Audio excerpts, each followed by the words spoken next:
അത്യന്താധുനിക സൗകര്യങ്ങളോടുകൂടി പണി പൂർത്തിയാക്കി ഉദ്ഘാടനത്തിന് സജ്ജമായിരിക്കുകയാണ് തിരുവനന്തപുരം കോർപ്പറേഷന്റെ നിയന്ത്രണത്തിലുള്ള കുന്നുകുഴി സ്ലോട്ടർ ഹൗസ്. നമുക്കിന്ന് ഈ സ്ലോട്ടർ ഹൗസ് അടുത്ത ദിവസങ്ങളിൽ പ്രവർത്തനം ആരംഭിക്കും. അതുമുതൽ തിരുവനന്തപുരം നഗരത്തിൽ ശാസ്ത്രീയമായി തയ്യാറാക്കിയ മാംസം ജനങ്ങൾക്ക് ലഭ്യമാവുന്ന തരത്തിലുള്ള എല്ലാ സജ്ജീകരണങ്ങളും ചെയ്തു കഴിഞ്ഞു. ഏറ്റവും അടുത്ത ദിവസം തന്നെ ഇതിന്റെ പ്രവർത്തന ഉദ്ഘാടനം നിർവഹിക്കും. പരമാവധി ഇന്നോ നാളെയോ തന്നെ തീയതി സമയം അറിയിക്കാൻ സാധിക്കും.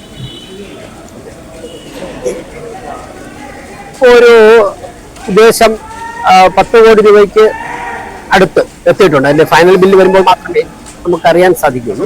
ഇനി ഒരു 10 കോടി രൂപയ്ക്കകത്ത് മെഷീനറിക്ക് മാത്രം ഇവിടുത്തെ സജ്ജീകരണങ്ങളും ചെലവിട്ടിട്ടുണ്ട്.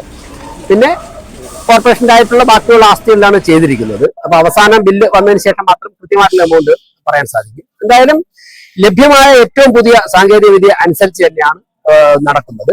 ഇതോടുകൂടി ഇത് വളരെ സജീവമായ പ്രവർത്തനം മുന്നോട്ട് പോകുന്നതോടുകൂടി നമ്മുടെ നഗരത്തിൽ അനധികൃതമായി പ്രവർത്തിക്കുന്ന അറവുശാലകളൊക്കെ തന്നെ അവസാനിപ്പിക്കാൻ സാധിക്കും. അതോടൊപ്പം തന്നെ അതിൽ നിന്നുണ്ടാകുന്ന മാലിന്യം റോഡിൽ വലിച്ചെറിയുക, രക്തം റോഡിലേക്കും നദികളിലേക്കും ഒഴുക്കിവിടുന്ന പ്രവണത, ഇതൊക്കെ തന്നെ സമ്പൂർണമായും അവസാനിപ്പിച്ചുകൊണ്ട് നഗരത്തെ സമ്പൂർണമായും ശുചീകരിക്കുന്നതിന്റെ അടുത്ത ഘട്ടത്തിലേക്ക് നമ്മൾ കടക്കാൻ സാധിക്കും.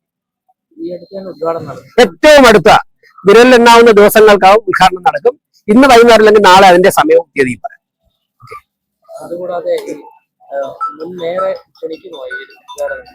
പറയാം, എല്ലാ കാര്യങ്ങളും പറയാം.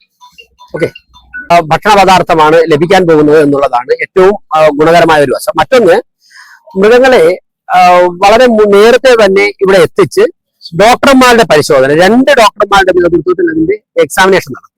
അപ്പോൾ ഏതെങ്കിലും തരത്തിലുള്ള അസുഖം ബാധിച്ചതാണ്, അല്ല എന്നുണ്ടെങ്കിൽ അത് പ്രഗ്നന്റ് ആയ അനിമലാണ്, അങ്ങനെയൊക്കെ നേരത്തെ തിരിച്ചറിയാൻ സാധിക്കും. അതിനുശേഷം ഇത് കട്ട് ചെയ്ത് മീറ്റ് ആക്കിയതിനു ശേഷം അവിടെയും ഒരു പരിശോധനയുണ്ട്. അപ്പോൾ ഏതെങ്കിലും തരത്തിലുള്ള ജോണ്ടിസ് ഉൾപ്പെടെയുള്ള അസുഖങ്ങൾ ബാധിച്ചാണെന്നുണ്ടെങ്കിൽ അപ്പോൾ തന്നെ ആ മാംസം റിജക്ട് ചെയ്യും.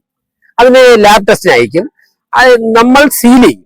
ഇവിടെ നിന്ന് കോർപ്പറേഷന്റെ സീല് ചെയ്ത മാംസമാണ് കടകളിലേക്ക് കൊടുക്കുന്നത്. അപ്പൊ സ്വാഭാവികമായിട്ടും കടകളിൽ ഹെൽത്ത് സ്ക്വാഡിന്റെ പരിശോധന നടത്തുന്ന സമയത്ത് ഈ സീലില്ലാത്ത മാംസം അപ്പോൾ തന്നെ നമുക്ക് പിടിച്ചെടുക്കാനും ഫൈൻ ഈടാക്കാനും സാധിക്കും.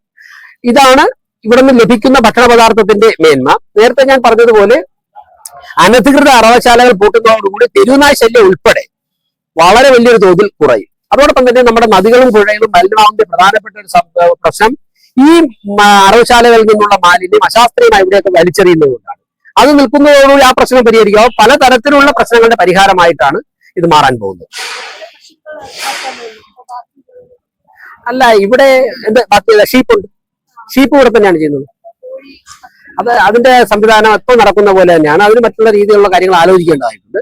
ഇവിടെ ഇപ്പൊ ഷീപ്പ് ഇവിടെ ചെയ്യും, ലാർജ് എമൗണ്ടിലും ചെയ്യും, ഷീപ്പും ചെയ്യും. ഓക്കെ, ശരി. അല്ല, ഇപ്പൊ ഇവിടെ നടന്ന ഞങ്ങൾ ഉദ്യോഗസ്ഥരുമായി MR ഫാംസിനാണ് ഇതിന്റെ കോൺട്രാക്ട് ഏൽപ്പിച്ചിട്ടുണ്ട്. അവരുമായിട്ട് അതോടൊപ്പം തന്നെ ഞങ്ങളുടെ സ്റ്റാൻഡിംഗ് കമ്മിറ്റി ചെയർമാൻമാരുണ്ട്, ഡെപ്യൂട്ടി മേയറുണ്ട്, ഇവിടുത്തെ ഈ വാർഡിന്റെ കൗൺസിലർ ശ്രീമതി മേരി പുഷ്പമുണ്ട്. അപ്പൊ ഞങ്ങളൊക്കെ ഇരുന്നിട്ട് ഇതിന്റെ അടുത്ത ഘട്ടം ഉദ്ഘാടനം എങ്ങനെ വേണം, അതിനുശേഷമുള്ള പ്രവർത്തിക്കുമ്പോൾ ഉണ്ടാകുന്ന മാനദണ്ഡങ്ങൾ, അതിനെക്കുറിച്ചൊക്കെ ഉള്ള ഒരു പ്രാഥമിക ഘട്ടത്തിലുള്ള ആലോചനയാണ്. സൂപ്രണ്ടിംഗ് എഞ്ചിനീയർ ഉണ്ട്.